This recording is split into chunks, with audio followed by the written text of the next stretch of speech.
where the mind is without fear and the head is held high, where knowledge is free.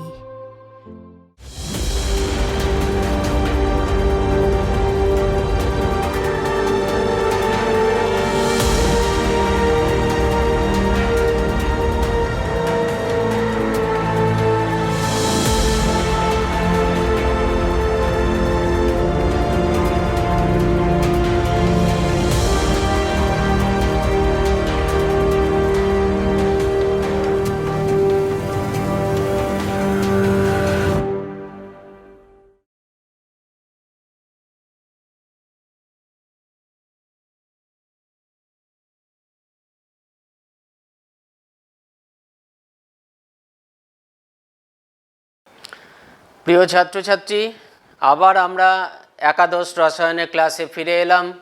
আমরা আগের দিন যেখানে ছেড়েছিলাম তারপর থেকে আজকে শুরু করব। আমি Subrata Sarkar, assistant teacher, HS section, AC institution, Malda. তাহলে আমরা দেখো আগের দিন শেষ করেছিলাম অ্যাভোগাড্রো প্রকল্পের প্রয়োগের প্রথম অনুসিদ্ধান্তটা দিয়ে, যেখানে বলেছিলাম যে নিষ্ক্রিয় গ্যাসগুলো ছাড়া সমস্ত মৌলিক গ্যাসের অণু দ্বিপরমাণুক, এবং তার প্রুফ আমরা আগের দিন দিয়েছিলাম। দ্বিতীয় অ্যাপ্লিকেশন আজকে যেটা আমি বোর্ডে অলরেডি লিখে রেখেছি, দেখো অ্যাভোগাড্রো প্রকল্পের প্রয়োগের ভিত্তিতেই আমরা অনুসিদ্ধান্তগুলোকে প্রুফ করব। এবং আজকের অনুসিদ্ধান্ত হচ্ছে গ্যাসের আণবিক ভর। আণবিক ভরকে আমরা ক্যাপিটাল এম দিয়ে প্রকাশ করি। Capital M stands for molecular weight. আণবিক ভর ওর বাষ্প ঘনত্বের দ্বিগুণ। আমরা বাষ্প ঘনত্বকে ডেনোট করি ক্যাপিটাল ডি দিয়ে। বাষ্প ঘনত্বকে ইংরেজিতে বলে ভেপার ডেনসিটি বা রিলেটিভ ডেনসিটি, আপেক্ষিক ঘনত্ব বা বাষ্প ঘনত্ব। সেই জন্য আমরা ডেনসিটি বোঝাতে ডি কথাটা ব্যবহার করেছি। আমরা এই সম্পর্কে যাওয়ার আগে আমাদের দুটো জিনিস আগে জেনে নিতে হবে। এক হচ্ছে আমরা গ্যাসের ঘনত্ব না নিয়ে বাষ্প ঘনত্ব নিচ্ছি কেন।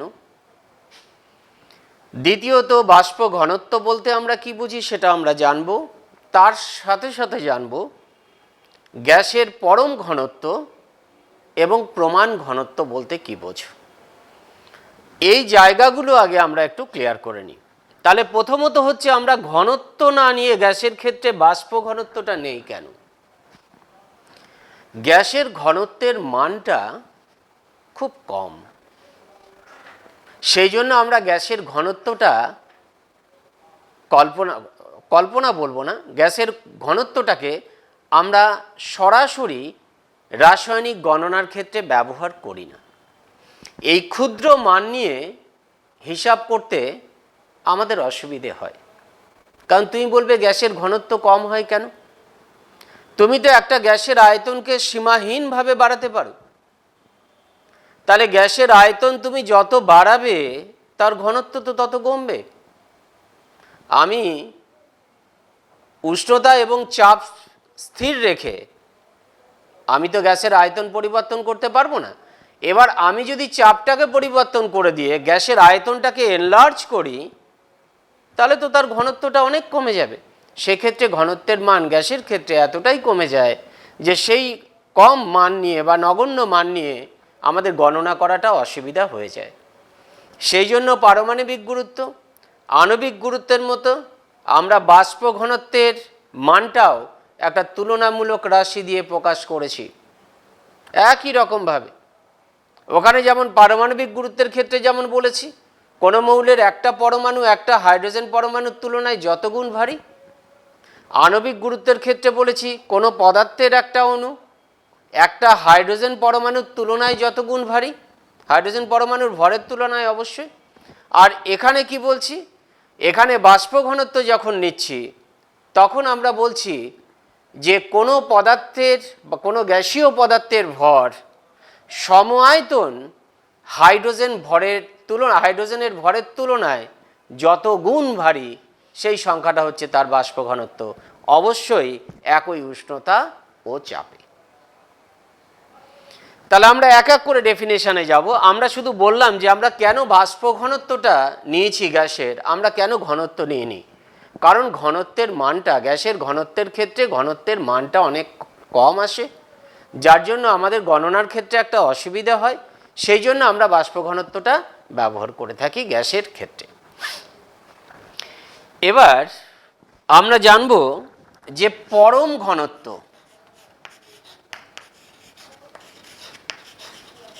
গ্যাসের পরম ঘনত্ব, গ্যাসের প্রমাণ ঘনত্ব, গ্যাসের বাষ্প ঘনত্ব, এই তিনটে জিনিস সম্পর্কে আগে একটা ক্লিয়ার ধারণা আমরা তৈরি করে নিই। পরম ঘনত্বটা কি? পরম ঘনত্ব হচ্ছে নির্দিষ্ট উষ্ণতা ও চাপে, এই উষ্ণতা ও চাপ তুমি তোমার খুশি মতো ঠিক করো, কোনো অসুবিধা নেই, কিন্তু উষ্ণতা এবং চাপকে স্থির রাখতে হবে। তাহলে একটা স্থির উষ্ণতা ও চাপে 1 লিটার যে কোনো গ্যাসের গ্রামে প্রকাশিত ভরকে আমরা বলি তার পরম ঘনত্ব। তোমরা তো ফিজিক্সে বা ফিজিক্যাল সায়েন্সে পড়েছো, ঘনত্ব কি? একক আয়তনের ভর। পদার্থের একক আয়তনের ভরকে আমরা বলি ঘনত্ব। ঘনত্ব মানে ভর বাই আয়তন। তা আমি তো সেই কথাটাই বলছি, একক আয়তন মানে এখানে 1 লিটার, তাহলে 1 লিটার গ্যাসের ভরটাই হচ্ছে তার পরম ঘনত্ব একটা নির্দিষ্ট উষ্ণতা ও চাপে। তাহলে কোনো অসুবিধা নেই, ঘনত্বের যা নর্মাল ডেফিনিশন সেই ডেফিনিশন থেকেই পরম ঘনত্বটা আমরা পেয়ে যাচ্ছি। তাহলে একক আয়তনের ভর 1 লিটার গ্যাসের ভর, তাহলে নির্দিষ্ট উষ্ণতা ও চাপে 1 লিটার কোনো গ্যাসের গ্রামে প্রকাশিত ভরকেই আমরা বলছি তার পরম ঘনত্ব। তাহলে কারো অসুবিধা হওয়ার কথা নয়। তাহলে তুমি এবার বলবে প্রমাণ ঘনত্বটা কি? ঠিকই তো, কিছুই না, প্রমাণ অবস্থায় ঘনত্ব নাও। প্রমাণ অবস্থা মানে কি? এসটিপি। এসটিপি মানে কি? 0 ডিগ্রি সেলসিয়াস 1 atm চাপ।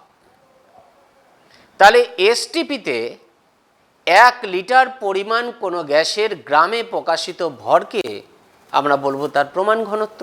তাহলে পরম ঘনত্ব আর প্রমাণ ঘনত্বের ডেফিনেশনে কোনো পার্থক্য নেই, ভর বাই আয়তন দুটোই একই। 1 লিটার গ্যাসের ভর, দুই ক্ষেত্রেই 1 লিটার গ্যাসের ভরই বলছি, একটা যে কোনো উষ্ণতা ও চাপে, আর একটা কিন্তু এসটিপিতে। এইটা শুধু মনে রাখতে হবে। প্রমাণ অবস্থায় 1 লিটার কোনো গ্যাসের ভরকে বলবো তার প্রমাণ ঘনত্ব, যে কোনো নির্দিষ্ট উষ্ণতা ও চাপে 1 লিটার কোনো গ্যাসের গ্রামে প্রকাশিত ভরকে বলবো পরম ঘনত্ব। তাহলে অসুবিধে নেই, দুটো একই রকম।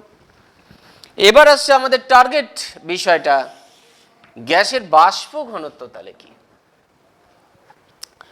বাষ্প ঘনত্ব হচ্ছে? তাহলে তুমি 1 লিটার আবার যে কোনো গ্যাসের ভর নিয়ে নিতে পারো। আমি আগের দুটো যখন 1 লিটার নিলাম, এটাও তুমি নিতে পারবে 1 লিটার যে কোনো গ্যাসের ভর।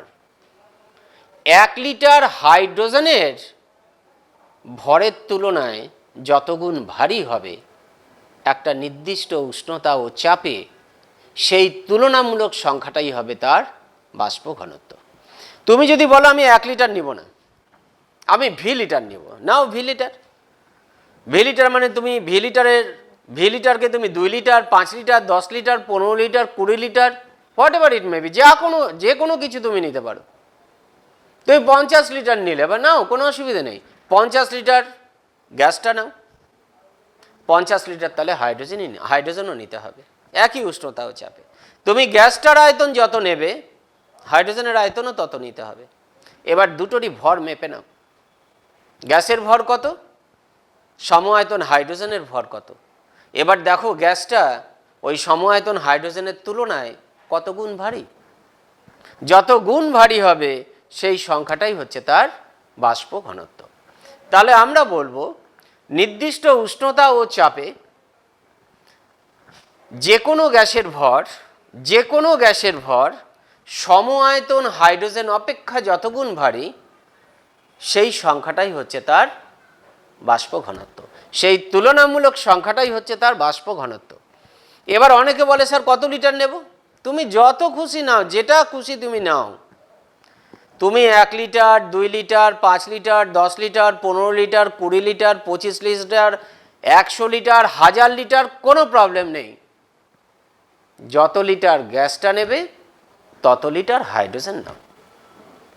দুজনেরই ভর তুলা যন্ত্রে বার করে নাও, নিয়ে দেখো যে হাইড্রোজেনের ভরের তুলনায় গ্যাসের ভরটা কত গুণ ভারী। যত গুণ ভারী হবে সেই তুলনামূলক সংখ্যাটাই হবে তার বাষ্প ঘনত্ব। তাহলে অসুবিধা নেই আর কিছু। এটা নতুন জিনিস ছিল, আমরা জানলাম। নতুন বলবো না, কারণ ক্লাস 10-এও কিছু কিছু কিছু বইয়ে কিন্তু এই রিলেশনটাও কিন্তু প্রুভ করা ছিল, যদিও এটা মাধ্যমিকে দেওয়া হয় না, কিন্তু রিলেশনটা কিন্তু ওখানে আছে। তাহলে আমরা 3টে ডেফিনিশন আগে জানলাম। আমরা এই প্রুফে যাব গ্যাসের আণবিক ভর বাষ্প ঘনত্বের দ্বিগুণ। আমরা অ্যাভোগাড্রো প্রকল্পকে কাজে লাগিয়ে এটা এই অনুসিদ্ধান্তটা প্রমাণ করব। কিন্তু তার আগে আমরা একটা কাজ করব, আমরা গ্যাসের প্রমাণ ঘনত্ব এবং বাষ্প ঘনত্বের মধ্যে একটা সম্পর্ক রিলেট করার চেষ্টা করব। দেখি গ্যাসের প্রমাণ ঘনত্ব এবং বাষ্প ঘনত্বের মধ্যে সম্পর্কটা কি। এই যে রিলেশন আমরা বার করতে যাচ্ছি সবটাই কিন্তু বাষ্প ঘনত্বের ডেফিনিশন থেকে আসবে। আমি যে এই অনুসিদ্ধান্তটা প্রুভ করব এটাও কিন্তু বাষ্প ঘনত্বের ডেফিনিশন থেকে আসবে সবগুলো। দেখো আমি বাষ্প ঘনত্বের ডেফিনিশন কিভাবে লিখছি। বাষ্প ঘনত্ব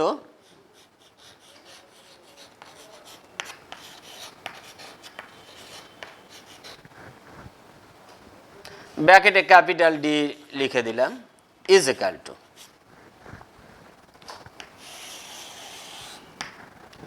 ভি আয়তন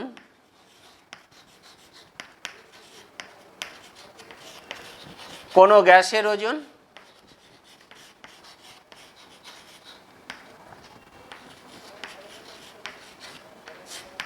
বাই যতটা আয়তন গ্যাস নিয়েছো তত আয়তন হাইড্রোজেন গ্যাসের ওজন বা ভর, যেটা খুশি তুমি লিখতে পারো। আমি ওজন লিখে দিয়েছি যখন, তখন আর কাটাকাটি করছি না, কারণ আমরা বলেছি রসায়নে ওজন এবং ভর আমরা একই অর্থে ব্যবহার করছি। তাহলে আয়তন যখন আছে তখন উষ্ণতা চাপ মেনশন করাটা বাধ্যতামূলক। তাহলে ব্র্যাকেটে আমাকে উষ্ণতা চাপ বলতে হবে। এটা কোন অবস্থায়? আমি বাষ্প ঘনত্বের সাথে প্রমাণ ঘনত্বের সম্পর্ক দেখাতে চাইছি। প্রমাণ ঘনত্ব মানে তাহলে প্রমাণ অবস্থায় গ্যাসের যে ঘনত্ব সেটা, তাহলে আমাকে কিন্তু এটা কনসিডার করতে হবে প্রমাণ অবস্থায়। তাহলে আমি ব্র্যাকেটে লিখে দেব এসটিপিতে। এসটিপিতে কথাটা আমাকে বলতে হবে। যখনই আমার রিলেশনের মধ্যে আয়তন কথাটা থাকবে ততক্ষণ কিন্তু আমরা পাশে মনে রাখবো যে উষ্ণতা এবং চাপ কিন্তু মেনশন করব। তাহলে ভি আয়তন কোনো গ্যাসের আয়তন বাই ভি আয়তন হাইড্রোজেন গ্যাসের ওজন, এটা জেনারেল ডেফিনিশন বাষ্প ঘনত্বের। এবার এখান থেকে আমি কি করছি দেখো, আমি ভি আয়তনের পরিবর্তে আমি এবার লিখছি 1 লিটার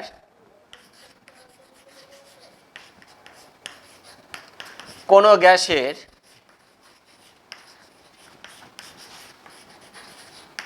ওজন বা ভর বাই 1 লিটার হাইড্রোজেন গ্যাসের ওজন। লিটার যখন আছে তখন অবশ্যই এখানেও এসটিপি কথাটা লিখতে হবে এসটিপিতে এটা। এবার দেখো এসটিপিতে 1 লিটার কোনো গ্যাসের ওজনকে আমি কি বলবো? গ্যাসটার প্রমাণ ঘনত্ব।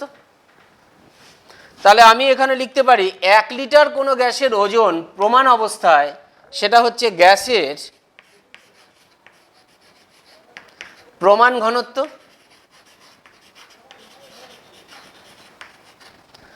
আর 1 লিটার হাইড্রোজেন গ্যাসের ওজন এসটিপিতে, তাহলে এটা হাইড্রোজেন গ্যাসের প্রমাণ ঘনত্ব। এটা আর এসটিপির ব্যাপার নেই। তাহলে এবার কি করব দেখো, এটা capital D is equal to এটা, capital D is equal to এটা। তাহলে আমি কি হচ্ছে, আচ্ছা এখানে গ্যাসের কথাটা এখানে লিখে দিই, গ্যাসের, তাহলে গ্যাসের, আচ্ছা এখানেও লিখে দিই, গ্যাসের বাষ্প ঘনত্ব ব্র্যাকেটে ডি ইজ ইকাল টু এটা, বা বা গ্যাসের বাষ্প ঘনত্ব ডি ইজ ইকাল টু এটা। তাহলে গ্যাসের বাষ্প ঘনত্বকে যদি আমি হাইড্রোজেন গ্যাসের প্রমাণ ঘনত্ব দিয়ে গুণ করে দিই, তাহলে গ্যাসের প্রমাণ ঘনত্ব পেয়ে যাব। তাহলে বা গ্যাসের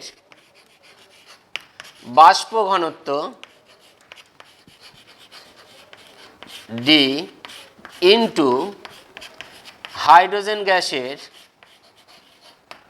প্রমাণ ঘনত্ব ইজ ইকাল টু গ্যাসের প্রমাণ ঘনত্ব। এটা হলো রিলেশনটা। তাহলে আমরা কি পেলাম দেখি, এইটা হচ্ছে আমাদের রিলেশনটা।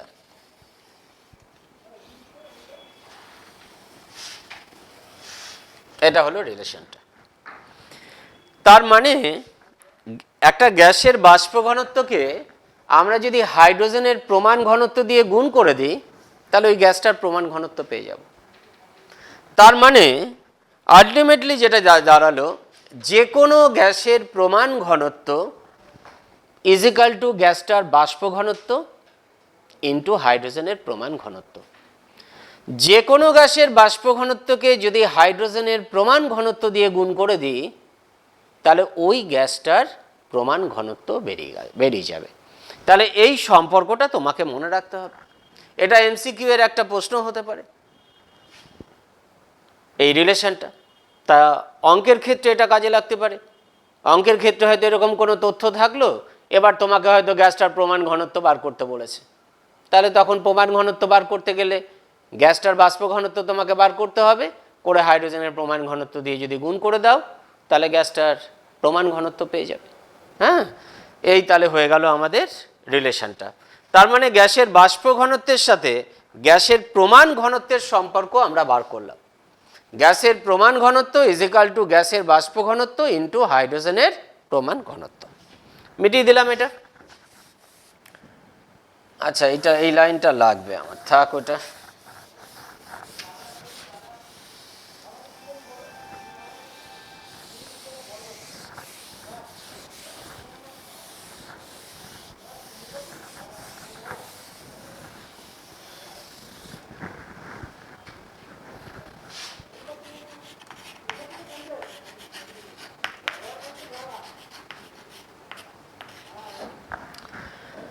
এবার দেখো, আমরা এই 2 নাম্বার অনুসিদ্ধান্তটাকে প্রুভ করতে যাচ্ছি।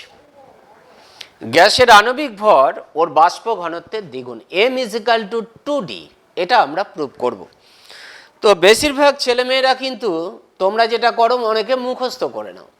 মুখস্থ কিন্তু করবে না, বিষয়টাকে রিয়ালাইজ করার চেষ্টা করো।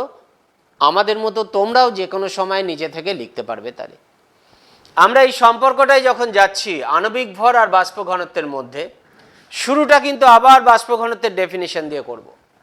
তবে কি কন্ডিশনটা এবার আমার এসটিপির দরকার নেই। এসটিপির দরকার নেই তাই বলে কি উষ্ণতা ও চাপ উল্লেখ করার দরকার নেই? অবশ্যই আছে। তাহলে এখানে শুধু লিখে দিতে হবে একই উষ্ণতা ও চাপে, একই উষ্ণতা ও চাপে।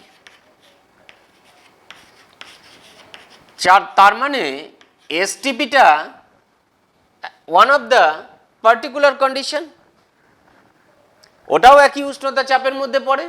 তুমি যদি মনে করো যে আমি এসটিপিতে করবো, করো, কোনো সমস্যা নেই, ওটাও তো ওয়ান অফ দ্য কন্ডিশন। আমরা বলেছি যে কোনো উষ্ণতা চাপ তুমি ফিক্সড করতে পারো।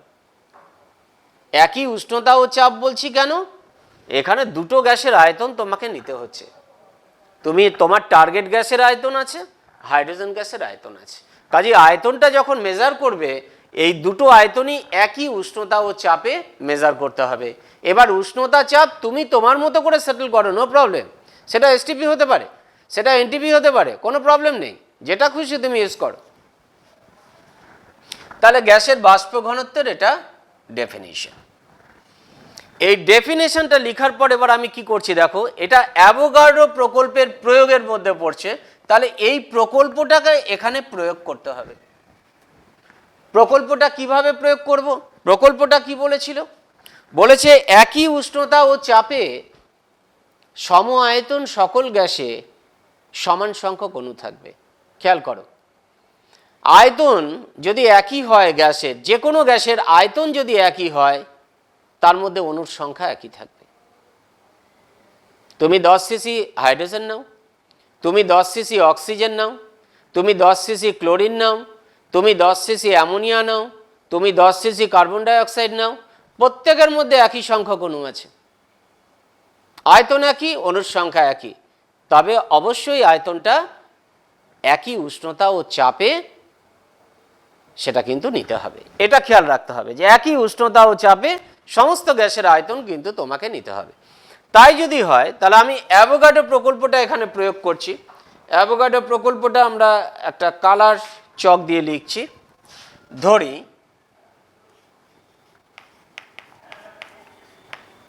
অ্যাভোগাড্রো প্রকল্প অনুযায়ী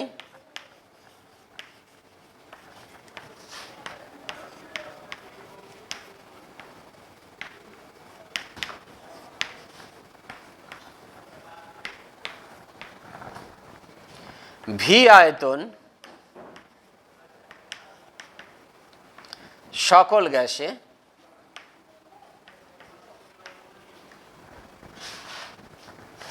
অণুর সংখ্যা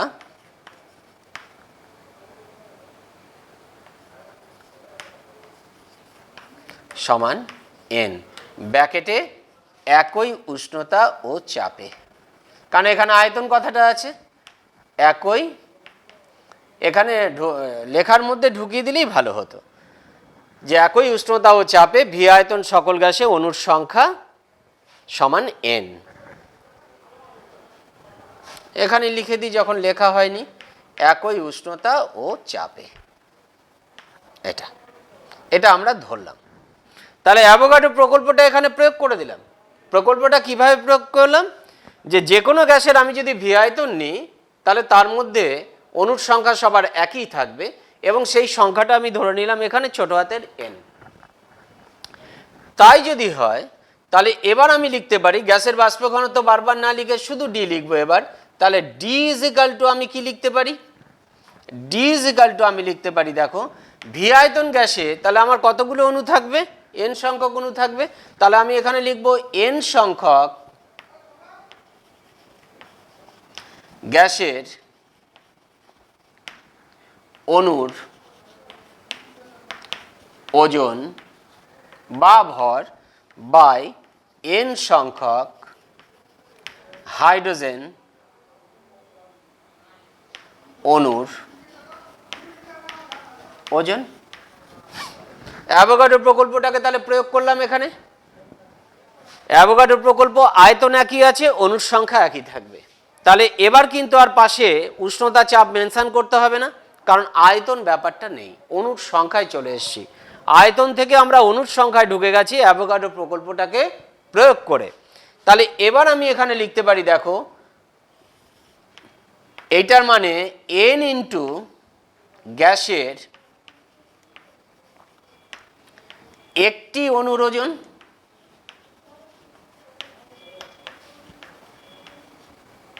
বাই এন ইন্টু হাইড্রোজেনের একটি অণুর ওজন। এটা তাহলে এন এন কাটাকাটি হয়ে গেল। তাহলে কি দাঁড়ালো এখানে, এখানে দেখি লেখা যায় কি না। তাহলে দাঁড়ালো গ্যাসের একটি অণুর ওজন বাই হাইড্রোজেনের একটি অণুর ওজন, একটি অণুর ওজন। দেখো বোঝা গেল কিনা, এন এন কাটাকাটি গেল, তাহলে উপরে পড়ে রইল গ্যাসের একটি অণুর ওজন, তাই লিখেছি। নিচে হাইড্রোজেনের একটি অণুর ওজন, হাইড্রোজেনের একটি অণুর ওজন। এবার হাইড্রোজেনের অণু তো দ্বিপরমাণুক, আমরা প্রথম যে অনুসিদ্ধান্ত সেটা প্রুভ করেছিলাম, মৌলিক গ্যাসগুলোর অণু দ্বিপরমাণুক। তাহলে হাইড্রোজেনের একটা অণু দুটো পরমাণু নিয়ে গঠিত। তাহলে আমি এখানে লিখতে পারি, ওই লাইনের পরে এখানে লিখছি, আবার এখানটায় লিখছি, এগুলো সব ডি বা ডি ইজ ইকাল টু, বা ডি ইজ ইকাল টু ওইটা, বা ডি ইজ ইকাল টু, তাহলে কি দাঁড়াচ্ছে, গ্যাসের একটি অণুর ওজন ডিভাইডেড বাই 2 ইন্টু, দুটি হাইড্রোজেনের একটি অণুর ওজন মানে দুটো এইচ পরমাণুর ওজন। এবার দুটো এইচ পরমাণুর ওজন মানে আমি এটাকে লিখছি 2 ইন্টু একটি এইচ পরমাণুর ওজন। তাহলে এখানে লিখলাম 2 ইন্টু একটি এইচ পরমাণুর ওজন। আমার বোর্ডে জায়গা কম বলে আমি এই লাইনটাকে একটু জাম্প করলাম। আমি এখানে দেখাতাম দুটি হাইড্রোজেন পরমাণুর ওজন, পরের লাইনে লিখতাম দুটি হাইড্রোজেন পরমাণুর ওজন মানে 2 ইন্টু হাইড্রোজেনের একটি পরমাণুর ওজন। সেটা একবারে লিখে দিলাম, আশা করি তোমরা এটা বুঝতে পারবে, অসুবিধা হবে না।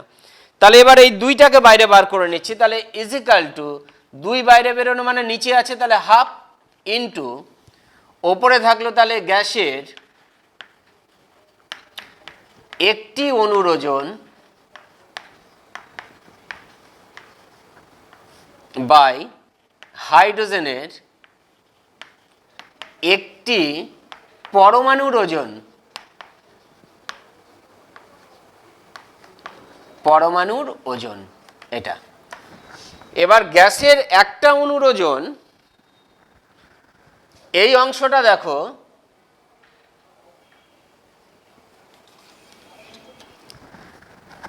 যে কোনো পদার্থের একটা অণুর ওজন একটা হাইড্রোজেন পরমাণুর ওজনের তুলনায় যত গুণ ভারী, সেটা তো পদার্থটার আণবিক গুরুত্ব। তাহলে এখানে গ্যাসের একটা অণুর ওজন হাইড্রোজেনের একটা পরমাণুর ওজনের তুলনায় কত গুণ ভারী সেটা বোঝাচ্ছে, মানে ওই দুইয়ের অনুপাত। তার মানে এটা হয়ে গেল গ্যাসটার আণবিক গুরুত্ব। তাহলে আমি লিখতে পারি কি, এবার আমি যদি ওপরে লিখি, একটু জায়গা তো নেই, ডি ইজ ইকাল টু, তাহলে কি হলো, ডি ইজ ইকাল টু, তাহলে 1/2 ইন্টু আণবিক গুরুত্ব। আণবিক গুরুত্ব, আমরা যদি আণবিক গুরুত্বকে এম দিয়ে প্রকাশ করি, তাহলে D is equal to half into M, বা M is equal to 2D। এটা প্রুফ হয়ে গেল, অর্থাৎ গ্যাসের আণবিক গুরুত্ব ওর বাষ্প ঘনত্বের দ্বিগুণ, যেটা এখানে দেওয়া আছে, M is equal to 2D। তাহলে এরকম বুঝে বুঝে করতে হবে, তাহলে ভুল হওয়ার কোনো রাস্তাই থাকবে না। আমরা মুখস্থ করি, মুখস্থ করলে কি হবে, 2 লাইন লেখার পর ভুলে গেলে তুমি আর পড়তে পারবে না, মেলাতে পারবে না, কিচ্ছু নেই, শুধু ভাববে আমি প্রথম লাইনে ডেফিনিশনটা লিখব। যেখানেই বাষ্প ঘনত্ব থাকবে, বাষ্প ঘনত্বের ডেফিনিশনটা দিয়েই শুরু হয়। এবার ওই ডেফিনিশনটা লেখার পরে অ্যাভোগাড্রো প্রকল্পটাকে প্রয়োগ করলাম। অ্যাভোগাড্রো প্রকল্প প্রয়োগ করলেই আমার আয়তন থেকে আমি অণুর সংখ্যায় ঢুকে গেলাম। এবার অণুর সংখ্যায় ঢুকে গেলে আমার লক্ষ্য থাকবে গ্যাসের একটা অণুর ওজন একটা হাইড্রোজেন পরমাণুর ওজনের তুলনায় কত গুণ ভারী সেটা বার করা, কারণ আণবিক গুরুত্বতে যাব। তাহলে দেখো সেটা কিভাবে চলে এলাম, আমরা আয়তন থেকে অণুর সংখ্যায় গেলাম, ওপর নিচে দুই জায়গায় এন আছে বলে এনটাকে কাটাকাটি করে বার করে দিলাম। তাহলে ওপরে গ্যাসের একটা অণুর ওজন, নিচে হাইড্রোজেনের একটা অণুর ওজন। এবার হাইড্রোজেনের একটা অণু দ্বিপরমাণুক, তাহলে আমি ওই জন্য কি করলাম, গ্যাসের একটি অণুর ওজন বাই হাইড্রোজেনের, এটা কাটাকাটি করে এই লাইনটা লিখেছি, আবার এখানে আসতে হবে। তাহলে গ্যাসের একটি অণুর ওজন বাই 2 ইন্টু একটি হাইড্রোজেন পরমাণুর ওজন। এবার এই দুইটাকে বাইরে বার করে নিলাম, তাহলে হাফ ইন্টু গ্যাসের একটি অণুর ওজন বাই হাইড্রোজেনের একটি পরমাণুর ওজন, মানে সেই অংশটা গ্যাসের আণবিক গুরুত্বকে প্রকাশ করছে। কাজেই D is equal to half into আণবিক গুরুত্ব, বা D is equal to half into M, বা M is equal to 2D। এই হয়ে গেল আমাদের দ্বিতীয় অনুসিদ্ধান্তের প্রুফ। আমাদের 4টে অনুসিদ্ধান্ত আছে, তার মধ্যে প্রথমটা আমরা আগের ক্লাসে করেছিলাম, দ্বিতীয়টা আজকে করলাম, তৃতীয়টা করব, চতুর্থটাও আজকে করব। তো আমরা এবার তৃতীয় অনুসিদ্ধান্তের মধ্যে যাচ্ছি, এই অংশটা মিটিয়ে দিচ্ছি।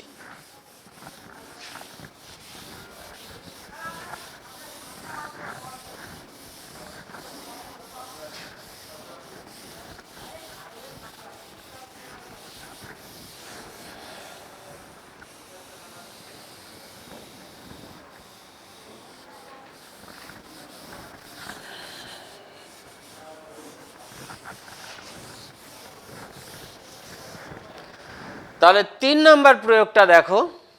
3 নম্বর প্রয়োগ হচ্ছে, 3 নম্বর অনুসিদ্ধান্ত হচ্ছে 3, 1 গ্রাম অণু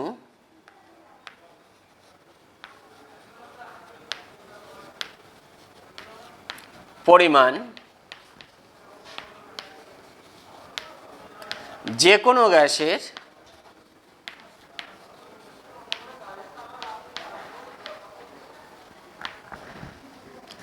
এসটিপিতে আয়তন 22.4 লিটার, এটা আমাকে প্রমাণ করতে হবে।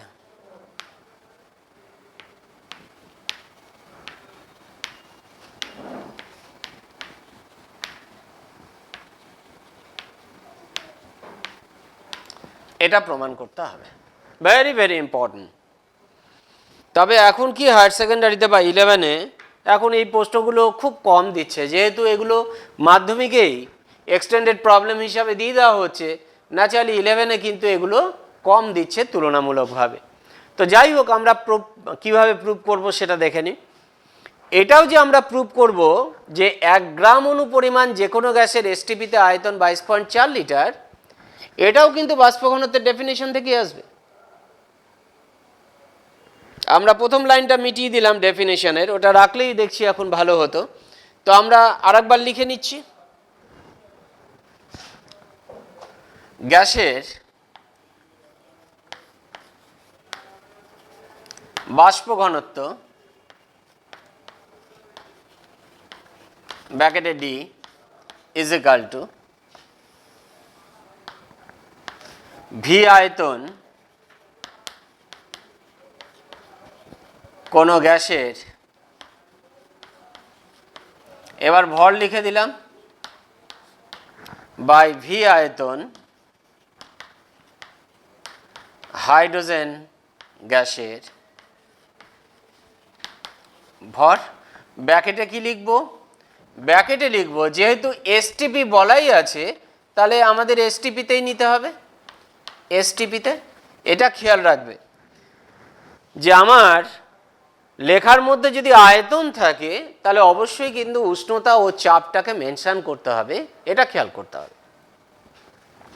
তাহলে ভি আয়তন কোনো গ্যাসের ভর বাই ভি আয়তন হাইড্রোজেন গ্যাসের ভর, এটা বাই ডেফিনিশন আমরা লিখলাম। এবার এখান থেকে আমি এটাকে চেঞ্জ করছি, দেখো এখানে ভি আয়তনের পরিবর্তে আমি 1 লিটার আয়তনে চলে যাচ্ছি। আমি যে কোনো আয়তনে যেতে পারি, আমি তো ভি বলেছি ইন জেনারেল ফরম্যাটে। ভিটা তুমি তোমার খুশি মতো সিলেক্ট করো, কোনো অসুবিধা নেই, যা খুশি নাও। আমি 1 লিটার নিচ্ছি, তাহলে তাহলে আমি এখানে লিখছি এসটিপি, এখানে লিখে দিলাম একবারে। এসটিপিতে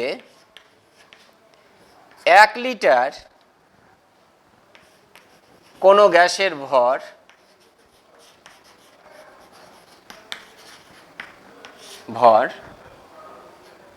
বাই এসটিপিতে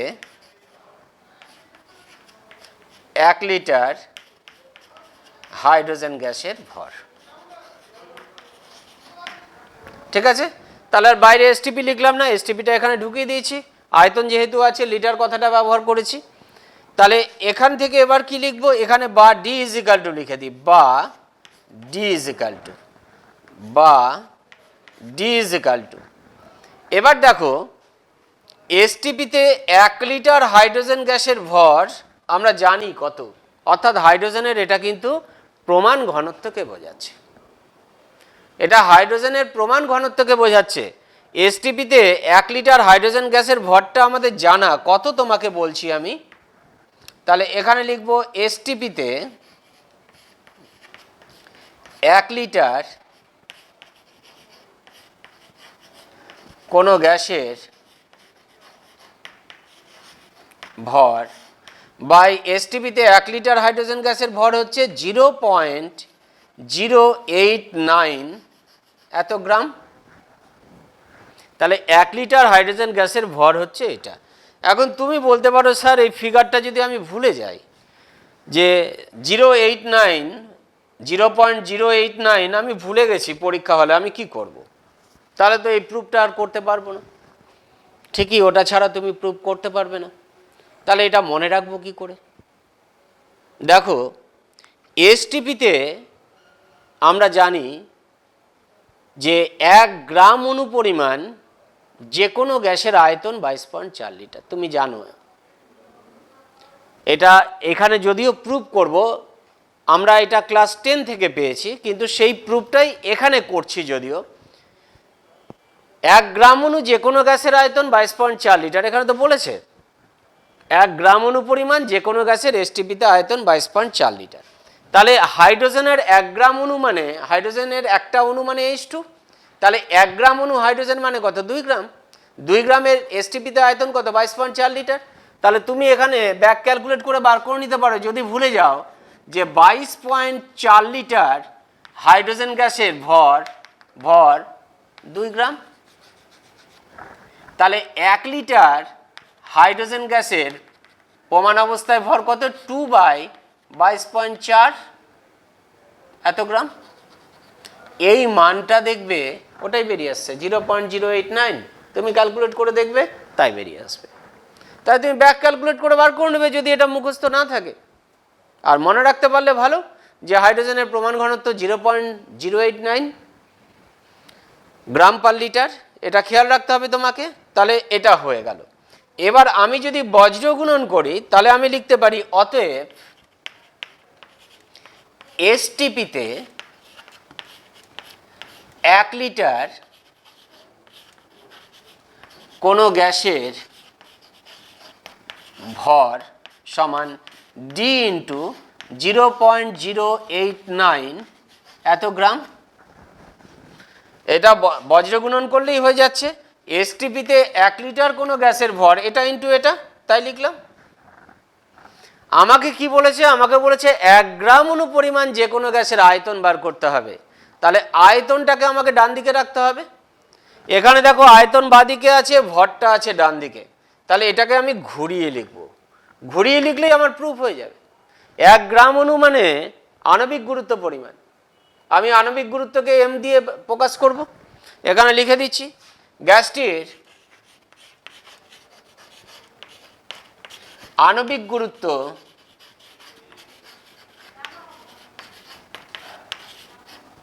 ক্যাপিটাল এম হলে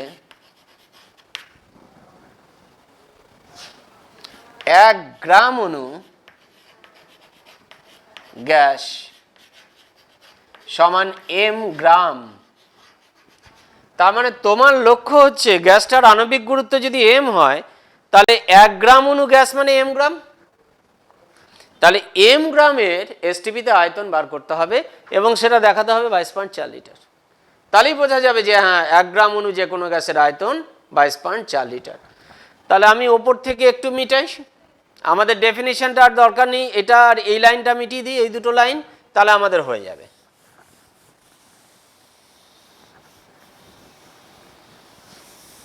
এই দুটো লাইন মিটালে আশা করি হয়ে যাবে।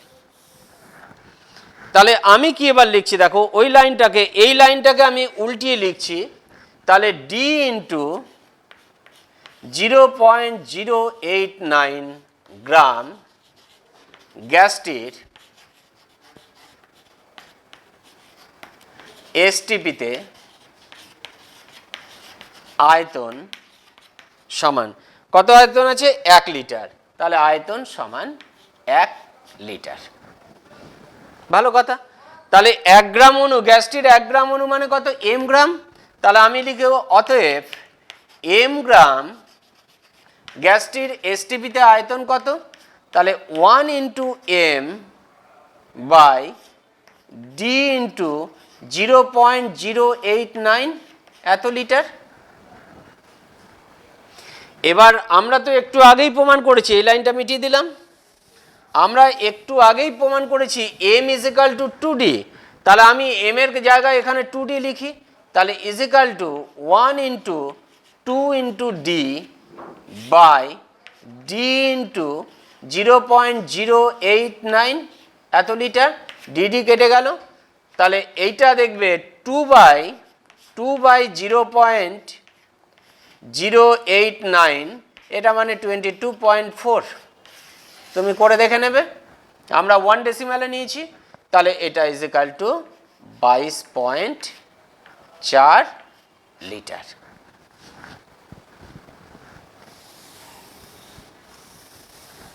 এই হয়ে গেল প্রুফ। তাহলে 1 গ্রাম অনুপরিমাণ যে কোনো গ্যাসের এসটিপিতে আয়তন তুমি দেখে নিলে 22.4 লিটার। এগুলো কিন্তু তাহলে মুখস্থের কিন্তু কোনো জায়গা নেই, বুঝে নিতে হবে। বুঝে নিলে তোমার নিজেরও ভালো লাগবে, তুমি প্রুফ করে আনন্দ পাবে, নিজে মজা পাবে, মনেও থাকবে। আর মুখস্থ করলে কিন্তু তুমি ভুলে যাবে, তোমার একটুও ভালো লাগবে না, আনন্দ পাবে না তুমি পড়ে। তখন যারা আনন্দ পাবে তারা তখন নিজে থেকে পড়বে, পড়তে ইচ্ছা করবে যে না আরও পড়ি, বাহ ভালো লাগছে। আর পড়ায় মজা না পেলে কিন্তু পড়তে ভালো লাগবে না, তখন তোমার মনেও রাখতে পারবে না আর ভুলে যাবে। তাহলে 3 নাম্বার প্রুফ হয়ে গেল। 4 নাম্বার প্রুফ লাস্ট অনুসিদ্ধান্ত।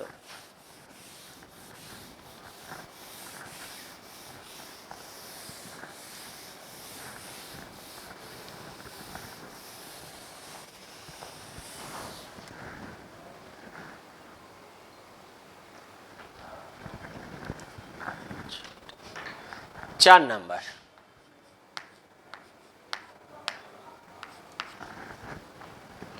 গ্যাসের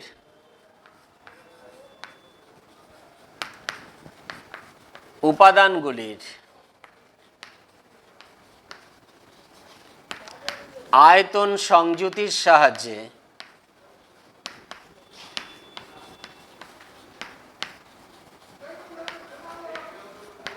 গ্যাসের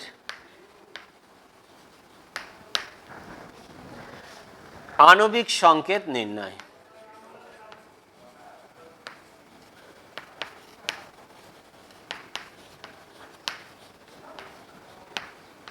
এটা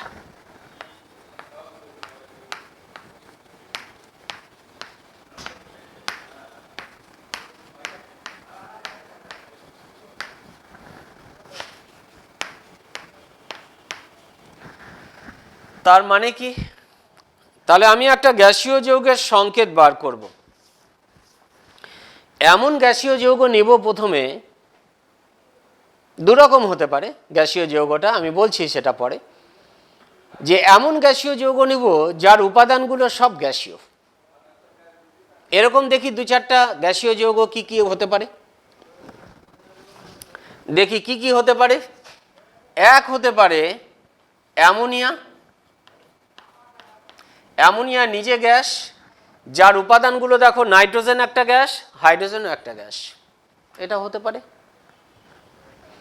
হতে পারে হাইড্রোজেন ক্লোরাইড গ্যাস, HCl, দেখো উপাদান হাইড্রোজেন এবং ক্লোরিন দুটোই গ্যাস, এটা হতে পারে। 3 নাম্বার হচ্ছে নাইট্রিক অক্সাইড, এ নিজেও গ্যাস, আবার দেখো উপাদানগুলো নাইট্রোজেন এবং অক্সিজেন দুটোই গ্যাস। হতে পারে জলীয় বাষ্প, H2O, নিজেও বাষ্পীয় অবস্থায় আছে, উপাদানগুলো দেখো হাইড্রোজেন এবং অক্সিজেন, এরা সবাই গ্যাস। তাহলে এই জাতীয় যে যৌগগুলো আছে, এই জাতীয় যে যৌগগুলো আছে তাদের ক্ষেত্রে আমরা তাদের উপাদানগুলোর আয়তন সংযুতিকে কাজে লাগিয়ে আমরা যৌগটার আণবিক সংকেত বার করতে পারি। তাহলে আমাদের প্রথমে অ্যামোনিয়া আছে, তুমি যে কোনোটা নিয়ে করতে পারবে, একই পদ্ধতিতে একই রকমভাবে বেরিয়ে আসবে। আমরা শুধু একটা নিচ্ছি। আমার প্রথমে অ্যামোনিয়া আছে, এখানে যদিও আমি সংকেত লিখে দিলাম, সংকেতটা লেখা উচিত নয়, কারণ আমি তো এই সংকেতটা বার করতে চাইছি। আমি সংক্ষেপে লেখা যাবে বলে আমি ওইভাবে সংকেতটা ব্যবহার করেছিলাম, সংকেত ব্যবহার করতে পারবো না, কারণ সংকেতটাই আমাকে বার করতে হবে। তাহলে আমাকে বানান করেই লিখতে হবে, কিছু করার নেই। অ্যামোনিয়া হতে পারে, হাইড্রোজেন ক্লোরাইড হতে পারে,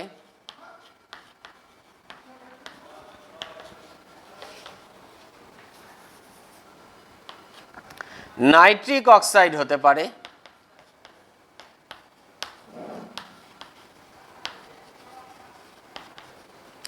জলীয় বাষ্প হতে পারে, এটসেট্রা এটসেট্রা, এগুলো হতে পারে। তাহলে আমি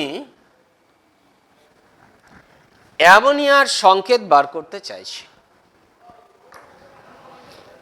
তাহলে আমি কি করব? আমাকে জানতে হবে অ্যামোনিয়ার মধ্যে উপাদান মৌল কে কে আছে। আমাকে পরীক্ষা করে দেখতে হবে যে অ্যামোনিয়ার মধ্যে উপাদান মৌল কে কে আছে এবং সেই উপাদান মৌলগুলো কি আয়তন অনুপাতে যুক্ত হয়ে যৌগ গঠন করেছে। তাহলে এটা পরীক্ষা করে দেখে নিতে হবে। তাহলে আমরা লিখব, এবার দেখো, বাস্তব পরীক্ষায়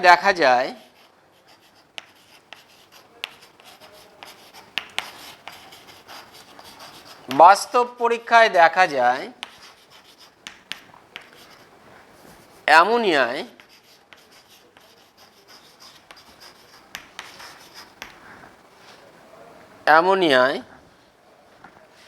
নাইট্রোজেন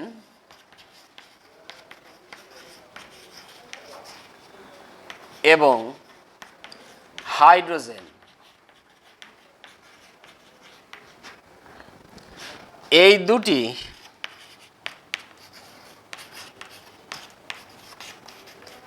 উপাদান মৌল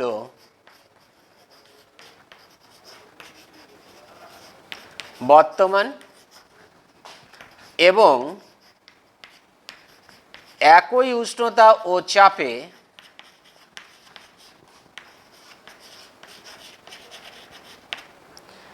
এক আয়তন নাইট্রোজেন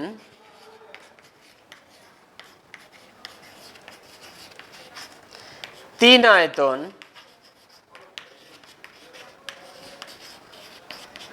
হাইড্রোজেনের সঙ্গে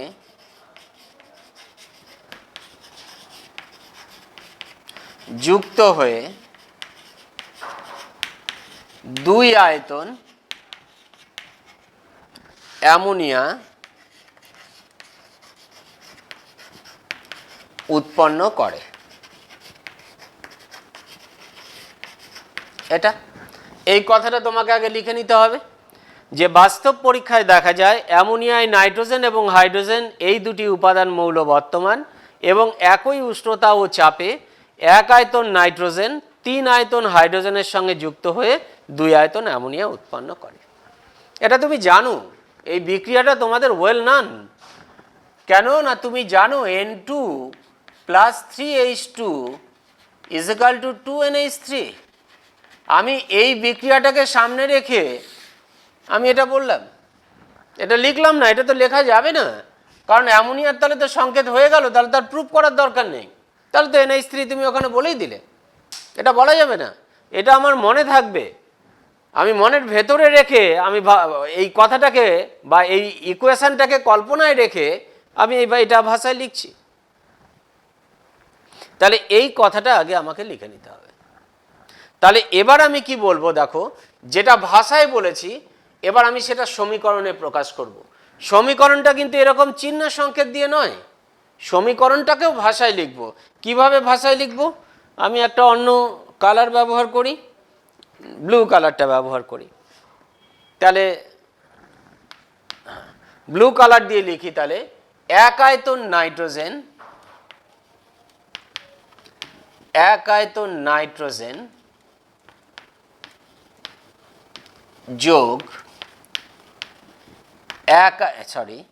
যোগ তিন আয়তন হাইড্রোজেন, সংক্ষেপে লিখলাম হাইড্রোজেন, = দুই আয়তন অ্যামোনিয়া। অ্যামোনিয়া দেখো যেটা মুখে বলেছি, এক আয়তন নাইট্রোজেন 3 আয়তন হাইড্রোজেন, তাহলে এক আয়তন নাইট্রোজেন যোগ 3 আয়তন হাইড্রোজেন ইকুয়াল টু 2 আয়তন অ্যামোনিয়া। অসুবিধা হওয়ার কথা না। দেখো এটাই তো তার আয়তন সংযুতি, আমি তো হেডিং করেছি তাই, উপাদানগুলির আয়তন সংযুতির সাহায্যে। তাহলে আমি কি আয়তনে তারা যুক্ত হয়েছে এটা বাস্তব পরীক্ষা করে দেখেছি, দেখার পরে আমি এটা লিখলাম। আমরা জানি এই সমীকরণটা, এটাকে সামনে রেখেই তো আমি বললাম এক আয়তন নাইট্রোজেন 3 আয়তন হাইড্রোজেনের সাথে যুক্ত হয়ে 2 আয়তন অ্যামোনিয়া উৎপন্ন করে। এটা পরীক্ষার খাতায় কখনো লেখা যাবে না, আমি মিটিয়ে দিলাম ওই জন্য। এটা তোমাকে বোঝানোর জন্য বললাম যে তুমি মনে মনে ইকুয়েশনটা ভাববে, ইকুয়েশনটা তোমার নোন। এখানে যে কটা নিয়েছি যৌগ সবগুলো তোমার জানা। Hydrogen chloride H2 + Cl2 = 2HCl, তার মানে এক আয়তন হাইড্রোজেন এক আয়তন ক্লোরিনের সাথে বিক্রিয়া করে 2 আয়তন হাইড্রোজেন ক্লোরাইড উৎপন্ন করবে। তুমি যদি নাইট্রিক অক্সাইডে যাও N2 + O2 = 2NO, তার মানে এক আয়তন নাইট্রোজেন এক আয়তন অক্সিজেনের সাথে বিক্রিয়া করে 2 আয়তন নাইট্রিক অক্সাইড তৈরি করবে। তোমার তো জানা এটা।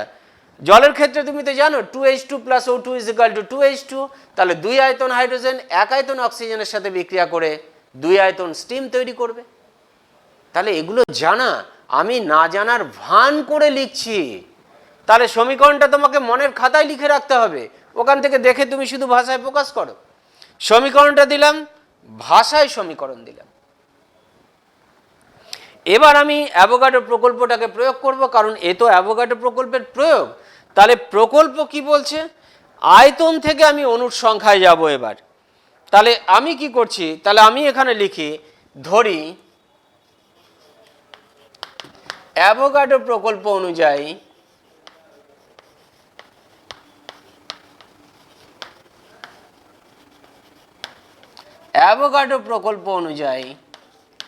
একই উষ্ণতা ও চাপে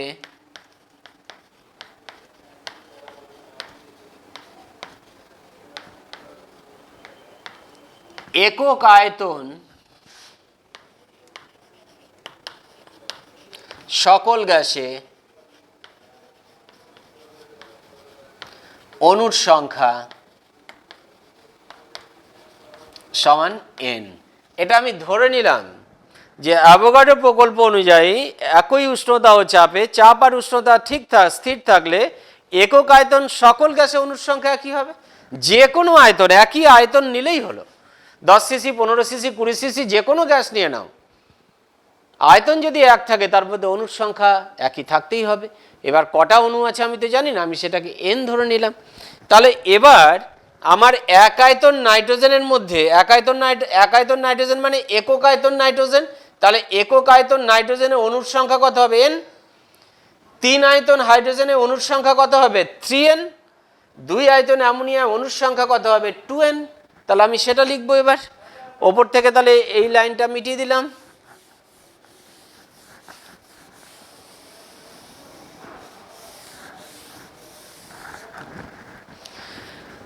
তাহলে এবার কি লিখছি দেখো, তাহলে এবার এক আয়তনে লিখছি n অণু নাইট্রোজেন যোগ n অণু 3n অণু হাইড্রোজেন ইকুয়াল টু 2n অণু অ্যামোনিয়া।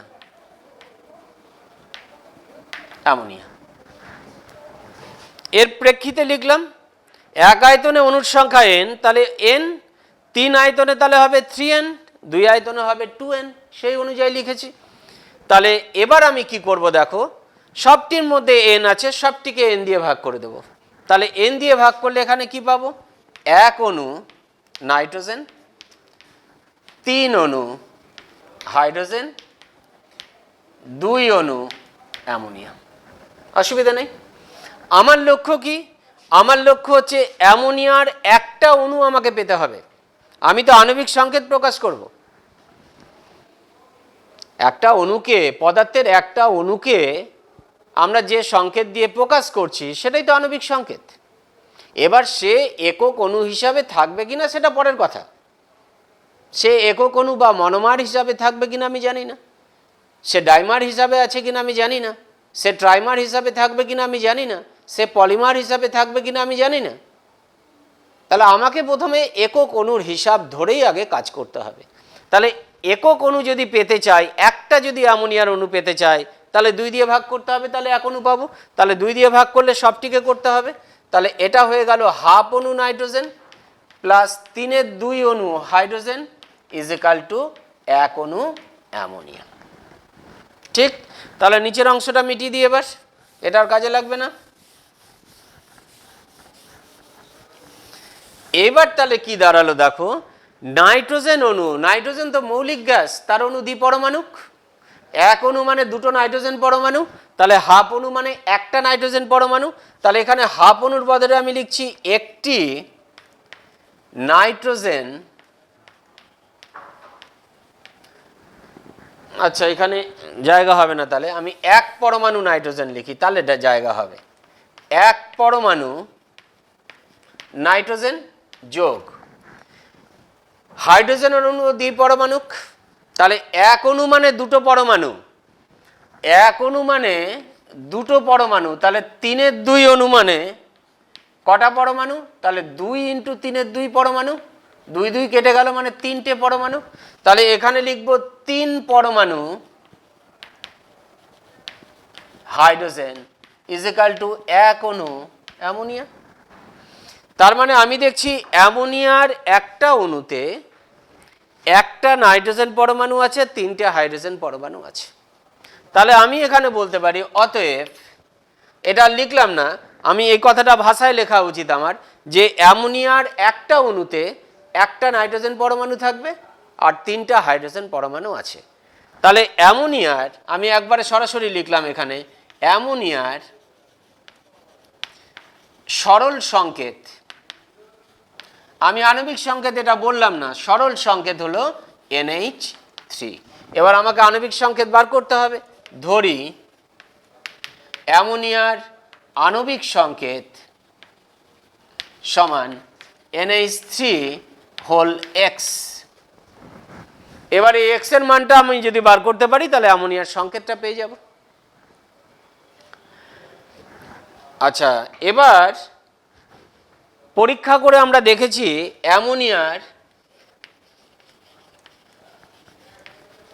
বাষ্প ঘনত্ব, পরীক্ষা করে আমরা দেখেছি অ্যামোনিয়ার বাষ্প ঘনত্ব হচ্ছে 8.5। তুমি বলবে আপনি কি করে জানলেন এটা? দেখো, এটাও আমরা ব্যাক ক্যালকুলেট করে নিজেরা বার করে নিতে পারি। তুমি তো জানো অ্যামোনিয়ার সংকেত NH3, তার আণবিক গুরুত্ব কত? 14 3 17। তাহলে বাষ্প ঘনত্ব কী হবে? 17-র অর্ধেক, 8.5। উল্টো দিক থেকে বললাম, না জানার ভান করে করতে হবে। আমরা জানি তো সব গ্যাসের বাষ্প ঘনত্ব জানি, কারণ তুমি যে কোনো গ্যাসের তার যদি আণবিক সংকেত জানো, তাহলে আণবিক গুরুত্ব বার করে নিলে, তাকে 2 দিয়ে ভাগ করলেই তো বাষ্প ঘনত্ব। কিন্তু এটা এক্সপেরিমেন্টালি আমরা বার করতে পারি, যে কোনো গ্যাসের বাষ্প ঘনত্ব আমি এক্সপেরিমেন্টালি বার করতে পারি। এটা মনে রাখার নিয়ম তোমাকে আমি শেখালাম উল্টো দিক থেকে। তাহলে বাষ্প ঘনত্ব 8.5, তাহলে অ্যামোনিয়ার আণবিক গুরুত্ব ইজ ইকাল টু 17, 8.5 × 2, তাহলে 17 পেয়ে গেলাম। তাহলে এটা ইজ ইকাল টু 17, এবার আমাকে দেখাতে, আমি দেখাবো। তাহলে এটা মিটিয়ে দিই। তাহলে আমি লিখবো এবার প্রশ্নানুসারে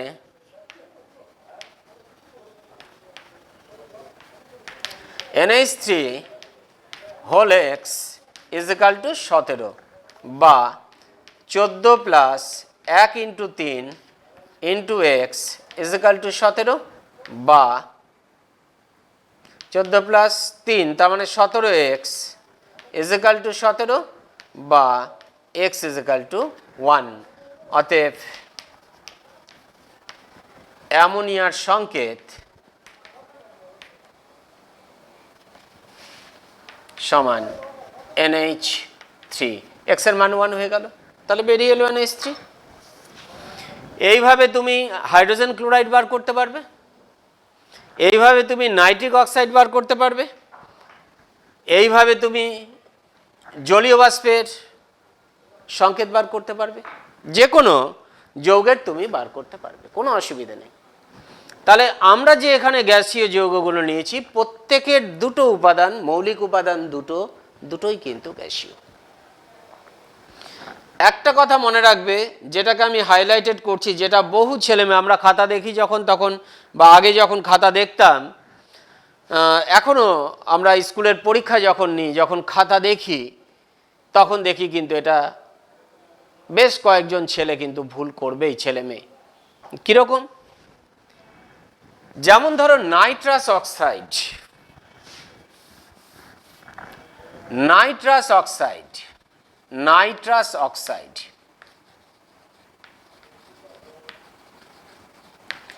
এই যৌগটার সংকেত দেখানো উচিত না, আমি তাও ব্র্যাকেটে লিখে দিচ্ছি N2O। এই যৌগটার একটা বিশেষ পরিচিতি হচ্ছে, এই যৌগটাকে আমরা বলি লাফিং গ্যাস। তুমি নাম শুনে থাকবে তোমরা, লাফিং গ্যাস। সেই নাইট্রাস অক্সাইড হচ্ছে লাফিং গ্যাস, এবং তার সংকেত থেকে তুমি বুঝতে পারছো যৌগটার মধ্যে নাইট্রোজেন এবং অক্সিজেন এই দুটো উপাদান মৌল আছে। দুটোই তো গ্যাসীয়, দুটোই গ্যাসীয়। এবার অনেকে কি করে, ওই জন্য এই যৌগটাকে তৈরি করে কিভাবে জানো? 2N2 plus O2 is equal two 2N2O। দেখো ব্যালেন্স হয়ে গেছে। দিয়ে এই পদ্ধতিতে বলবে, বাস্তব পরীক্ষায় দেখা যায় একই উষ্ণতা ও চাপে 2 আয়তন নাইট্রোজেন 1 আয়তন অক্সিজেনের সাথে বিক্রিয়া করে 2 আয়তন নাইট্রাস অক্সাইড উৎপন্ন করে, একদম এরকম প্রুফ করে সংকেত বার করে দিবে N2O। এবং করেছে, আমি আমার স্কুলে খাতা দেখেছি, ভালো ছেলেরা করেছে, কেটে শূন্য দিয়েছি। সেই ছেলে তখনও বুঝতে পারেনি যে কেন স্যার কেটে শূন্য দিয়েছে। সে তখন জিজ্ঞাসা করছে, স্যার কেন এটা শূন্য হলো? তো প্রশ্ন হচ্ছে, পদ্ধতিগত কোনো ত্রুটি নেই, আমরা যেভাবে শিখেছি সেইভাবেই বার করেছে ও, কোনো অসুবিধা নেই। কিন্তু সমস্যাটা হচ্ছে, আমি কখনো নাইট্রাস অক্সাইডকে এইভাবে তৈরি করতে পারি না, আমরা তৈরি করতে পারি না এভাবে। আমরা অ্যামোনিয়াম নাইট্রেটকে উত্তপ্ত করে নাইট্রাস অক্সাইড তৈরি করি। নাইট্রোজেন আর অক্সিজেন যুক্ত হয়ে সবসময় নাইট্রিক অক্সাইড তৈরি করে, নাইট্রাস অক্সাইড তৈরি করে না। তাহলে এইভাবে যদি তৈরি না হয়, তাহলে আমি এই আয়তন সংযুতিটাকে কিভাবে কাজে লাগালাম? তৈরিতে হয় না। তাহলে এটা খেয়াল রাখবে, নাইট্রাস অক্সাইড কিন্তু তার উপাদান দুটো গ্যাসীয় হলেও তাকে কিন্তু এই পদ্ধতিতে বার করা যায় না, ওই জন্য আমি এর সঙ্গে লিখিনি, খেয়াল রাখতে হবে। এবার আমি যে সেটটা নেব, সেই সেটের মধ্যে উপাদানগুলোর একটা হবে গ্যাসীয় আর একটা হবে কঠিন, এরকম সেট এবার আমি নেব। তুমি বলবে তাহলে কারা কারা আসবে এখানে? এখানে তাহলে আসবে কার্বন ডাই অক্সাইড,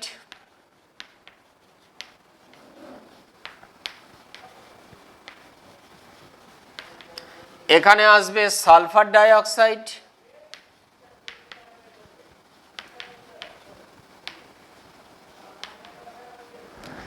এখানে আসবে মিথেন, এখানে আসবে হাইড্রোজেন সালফাইড,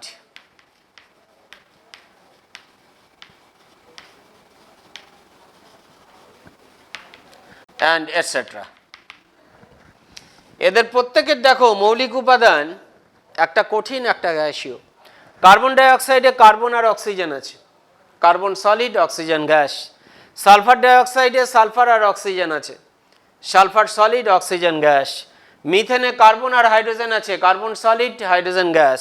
হাইড্রোজেন সালফাইডে হাইড্রোজেন এবং সালফার আছে, হাইড্রোজেন গ্যাস এবং সালফার কঠিন। তাহলে এই যৌগগুলোর প্রত্যেকটাতে তুমি লক্ষ্য করে দেখো একটা করে কঠিন একটা করে গ্যাস আছে। তাহলে এদের ক্ষেত্রে আমি যে টেকনিকে গ্যাসীয় যৌগগুলোর আণবিক সংকেত বার করব, নাইট্রাস অক্সাইডকে কিন্তু তার মধ্যে ঢুকিয়ে নিতে হবে। এই পদ্ধতিতেই কিন্তু বেরোবে নাইট্রাস অক্সাইড। এটাকে কিন্তু আলাদা করে মার্ক করলাম, very very important, nitrous oxide. উপাদান মৌল দুটোই গ্যাসীয় হওয়া সত্ত্বেও এই পদ্ধতিতে কিন্তু বেরোবে, মনে রাখতে হবে। তাহলে এই পদ্ধতি আমি তোমাকে আগে দেখাই। তাহলে এবার আমি কি করব দেখো, প্রুফ করবার জন্য আমি কার্বন ডাই অক্সাইডের আণবিক সংকেত বার করব। প্রথমে আছে, আমি এটাই নিচ্ছি, সবগুলোর ক্ষেত্রে একই রকম ভাবে হবে, কোনো সমস্যা নেই। তুমি তো জানো কার্বন ডাই অক্সাইডের সংকেত CO2, জানে না এরকম ছেলে পেলে হায়ার সেকেন্ডারি লেভেলে নেই বললেই চলে। CO2 আমরা সবাই জানি, অনেক নিচু ক্লাস থেকে আমরা এগুলো দেখছি। তাহলে CO2-র মধ্যে একটা C আছে আর দুটো অক্সিজেন পরমাণু বা এক অণু অক্সিজেন আছে। এক অণু অক্সিজেন মানে এক আয়তন অক্সিজেনকে মিন করে। তাহলে CO2 এক আয়তন, CO2 বলতে এক আয়তন CO2 কে বোঝায়। আর CO2-র মধ্যে O2 আছে, দেখো আবার একটাই O2 এক আয়তনকে মিন করে। তাহলে আমি কি বলছি দেখো, বাস্তব পরীক্ষায় দেখা যায়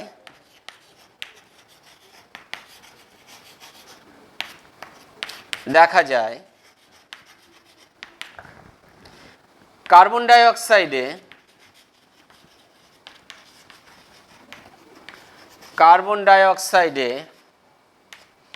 কার্বন এবং অক্সিজেন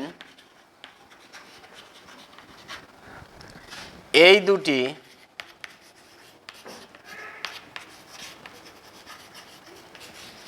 উপাদান মৌল বর্তমান এবং একই উষ্ণতা ও চাপে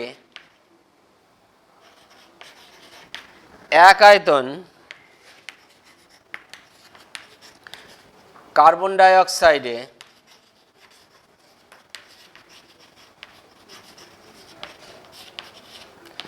এক আয়তন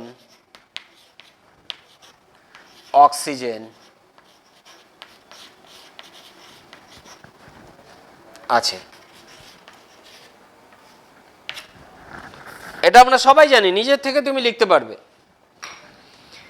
যে কার্বন ডাই অক্সাইডে কার্বন এবং অক্সিজেন এই দুটো উপাদান মৌল বর্তমান এবং একই উষ্ণতা ও চাপে এক আয়তন কার্বন ডাই অক্সাইডে এক আয়তন অক্সিজেন আছে। তোমাকে তো শিখিয়ে দিলাম, কার্বন ডাই অক্সাইড যদি CO2 হয়, তাহলে CO2 মানে তো এক আয়তন কার্বন ডাই অক্সাইডকে বোঝাচ্ছে। CO2 মানে এক আয়তন, এর মধ্যে আছে তো O2 মানে তো এক আয়তন, তার মানে এটাও এক আয়তন, তার মধ্যে যে অক্সিজেন আছে এটাও এক আয়তন আছে, সেটাই লিখেছি। এক আয়তন কার্বন ডাই অক্সাইডে এক আয়তন অক্সিজেন আছে। তাহলে আমি এখানে বলতে পারি ভাষায় এক আয়তন কার্বন ডাই অক্সাইডে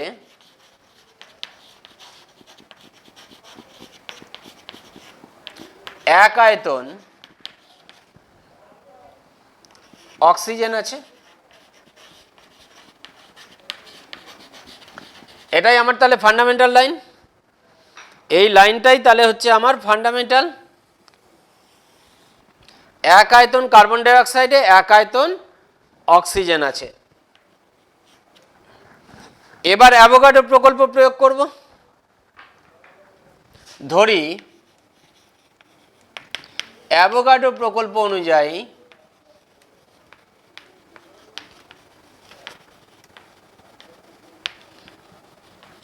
অনুযায়ী একই উষ্ণতা ও চাপে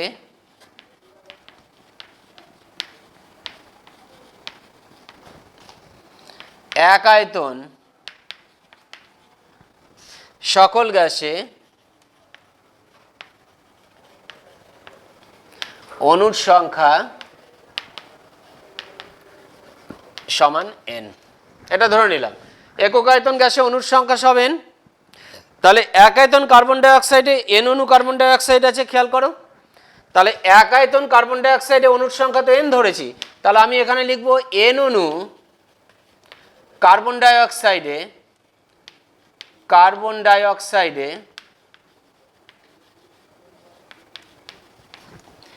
n অণু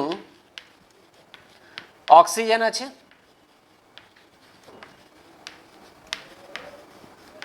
অক্সিজেন আছে। তাহলে এক অণু কার্বন ডাই অক্সাইডে এক অণু অক্সিজেন আছে, এন দিয়ে ভাগ করে দিলাম। তাহলে এক অণু কার্বন ডাই অক্সাইডে এক অণু অক্সিজেন আছে। এবার এক অণু অক্সিজেন মানে অক্সিজেন অণু দ্বিপরমাণুক, তাহলে এক অণু অক্সিজেন মানে দুটি অক্সিজেন পরমাণু আছে। তাহলে আমি লিখব এক অণু কার্বন ডাই অক্সাইডে দুই পরমাণু অক্সিজেন আছে। তাহলে আমি বুঝে গেলাম কার্বন ডাই অক্সাইডের একটা অণুতে দুটো অক্সিজেন পরমাণু আছে। এটা মিটিয়ে দিলাম, এটা আর কাজে লাগবে না।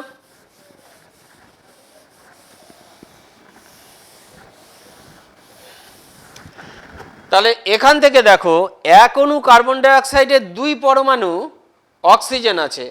তাহলে আমি এবার লিখতে পারবো অতএব কার্বন ডাই অক্সাইডের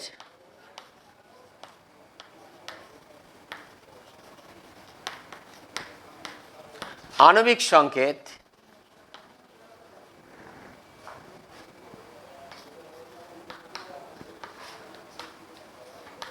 সমান CxO2। অক্সিজেন কটা আছে কার্বন ডাই অক্সাইড, এক অণু কার্বন ডাই অক্সাইডে দুই পরমাণু অক্সিজেন আছে, একটা কার্বন ডাই অক্সাইডের অণুতে দুটো অক্সিজেন পরমাণু আছে, দুটো অক্সিজেন পরমাণু লিখে দিয়েছি। কিন্তু কার্বন কটা আছে আমি জানি না, তাহলে আমি ধরলাম CX, এক সংখ্যক কার্বন আছে, এক্স এর মানটা বার করতে পারলেই আমাদের হয়ে যাবে। ব্র্যাকেটে এখানে তাহলে ধরি কথাটা লিখে দিই, কারণ এটা তো আণবিক সংকেত নয়, এক্স এর মানটা বার করতে হবে। তাহলে আমি ধরলাম অতএব কার্বন ডাই অক্সাইডের আণবিক সংকেত CxO2 ধরি।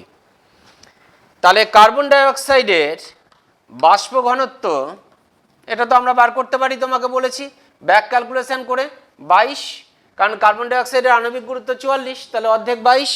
তাহলে কার্বন ডাই অক্সাইডের আণবিক গুরুত্ব সমান 44 পেয়ে গেলাম। এটা মিটিয়ে দিই। তাহলে কি হলো, আণবিক গুরুত্ব 44, তাহলে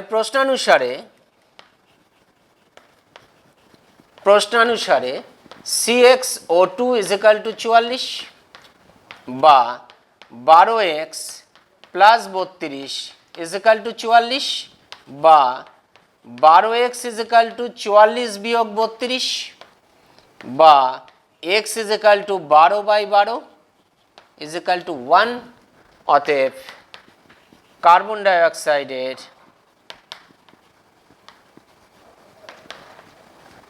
আণবিক সংকেত x এর মান যেহেতু আমরা 1 পেলাম, তাহলে CO2, আমরা তো জানি এটা সবার, আণবিক সংকেত বেরিয়ে গেল CO2। এরকমভাবে এই কনসেপ্টে তুমি সালফার ডাইঅক্সাইড বার করতে পারবে, মিথেন পারবে, হাইড্রোজেন সালফাইড পারবে। ঠিক আছে, লাস্ট হচ্ছে নাইট্রাস অক্সাইডটা আমি শুধু তোমাকে বুঝিয়ে দেবো ভার্বালি, তুমি এটা নিজে করবে।